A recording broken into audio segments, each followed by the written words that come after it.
I wasn't planning to change my life that morning. I was just planning to leave it behind.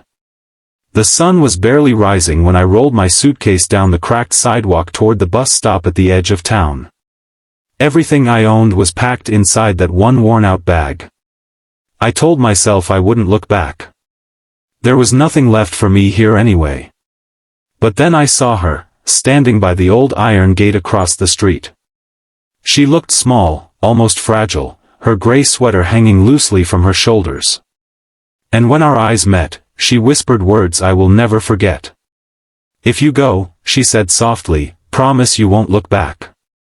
Before we dive into this story, if you believe kindness still matters in this world, take a second to subscribe, like this video, and share your thoughts in the comments below. Welcome to Your Channel Name, where we tell stories that warm your heart and remind you what truly matters.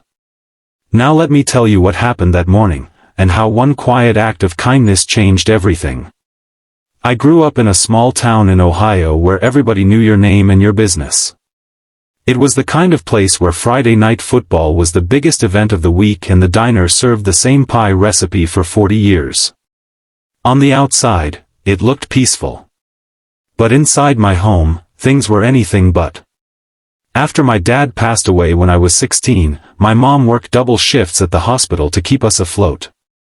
I tried to help, picking up odd jobs, mowing lawns, bagging groceries, shoveling snow in winter.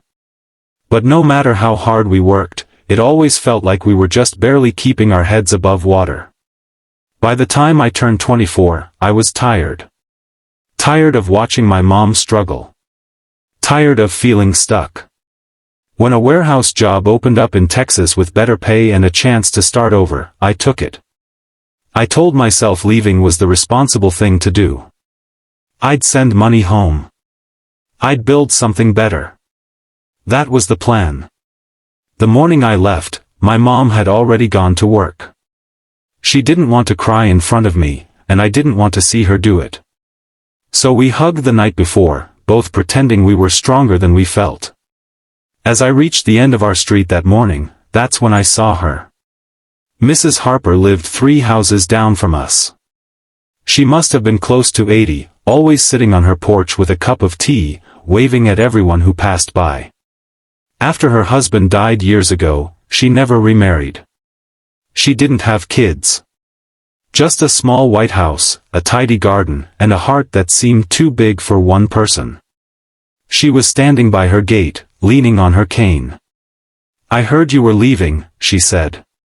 I forced a smile. "Yeah, ma'am. Got a job in Texas."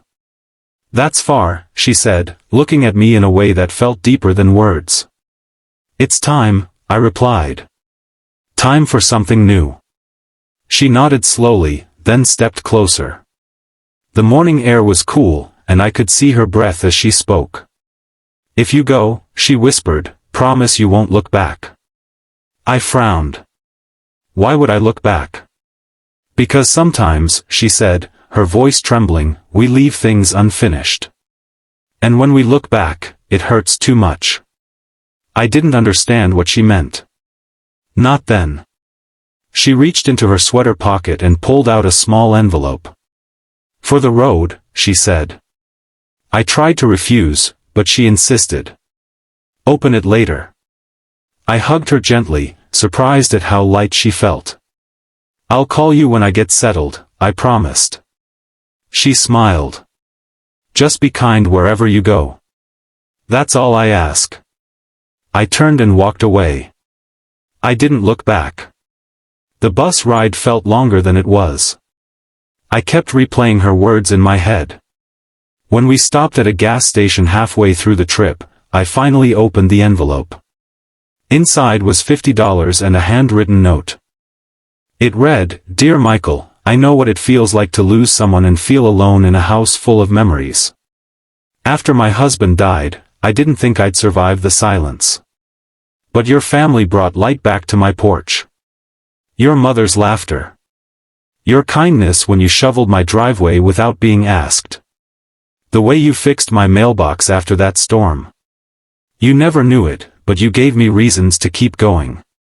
If you must leave, leave knowing you mattered here. Love, Mrs. Harper. I stared at the paper, my vision blurring. I remembered that winter storm 3 years earlier. She had been stuck inside for days. I cleared her driveway without thinking twice. I fixed her mailbox because it was hanging by one screw. I never saw it as anything special. It was just neighborly. But to her, it meant something. When I arrived in Texas, everything felt bigger and louder. The job paid well, just like they promised. I worked long hours, loading trucks and managing inventory. The money started coming in. I sent most of it home. But at night, when I lay in my tiny apartment, I felt something I hadn't expected. Loneliness. There were no familiar faces. No small-town waves. No Mrs. Harper on her porch. One evening after work, I saw a young woman sitting outside the apartment building. She was crying quietly, her phone in her hand. Most people walked past her. I almost did too. But then I remembered the note. I sat down a few feet away. "You okay?" I asked. She wiped her eyes. "I just moved here," she said. "I don't know anyone. I thought I was ready, but I'm not." Her words felt familiar. We talked for almost an hour. Her name was Elena. She had come from Arizona for nursing school but was already doubting herself. Before we parted, I told her, "It's okay to feel scared. Just don't feel alone. There are good people here. I promise." Over the next few weeks, we'd run into each other in the hallway or the laundry room. I'd help her carry groceries. She'd bring me leftover cookies from her study group. Slowly, that building started to feel less empty. And I realized something. Kindness travels. The small things I did for Mrs. Harper, things I barely remembered, had given her hope. Her note had given me strength. And now, without even trying, I was passing that strength on. A few months later, I got a call from my mom. Mrs. Harper had passed away peacefully in her sleep. The news hit me harder than I expected. I hadn't looked back when I left. I thought that was strength. But now I wished I had. I flew home for the funeral. The town looked smaller than I remembered. The same diner. The same football field. The same quiet streets. As I stood by her grave, I finally understood her words. "Promise you won't look back." She didn't mean forget us. She meant don't live with regret. Don't let guilt chain you to what was. Move forward with love, not with longing. After the service, my mom handed me another envelope. "She left this for you," she said. Inside was a photo of me, maybe 17 years old, standing in her driveway with a snow shovel.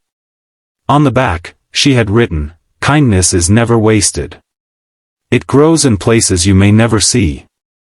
I kept that photo. When I returned to Texas, I started volunteering on weekends at a local food pantry. Not because I had extra time. Not because I needed recognition. But because I understood now, every small act matters. Years later, Elena graduated nursing school. She told me once that if I hadn't sat down beside her that first night, she might have gone back home. "You reminded me I wasn't invisible," she said. And that's when it truly sank in. We never really know what someone is carrying. A smile, a conversation, a small gesture, it might be the only light in their day. I still think about that morning by the gate. About her frail hand holding that envelope. About the way her voice trembled when she told me not to look back. I didn't look back that day. But I carry her forward every single day. If there's one thing I've learned, it's this: kindness doesn't need to be loud to be powerful. It doesn't need an audience. It just needs a willing heart. Maybe there's someone in your life right now, a neighbor, a coworker, a stranger, who feels unseen. Maybe you think your small gesture won't matter. It will. Hold the door.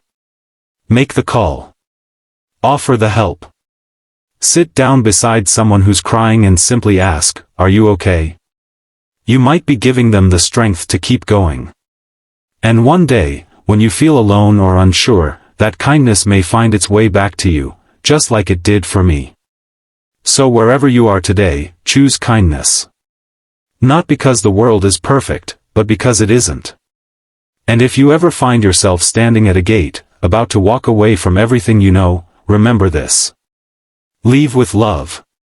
Move forward with courage. And trust that the kindness you've planted will keep growing long after you're gone. Thanks for watching. If this story touched your heart, share it with someone who needs a reminder that they matter. And until next time, keep spreading kindness, because you never know whose life you might change.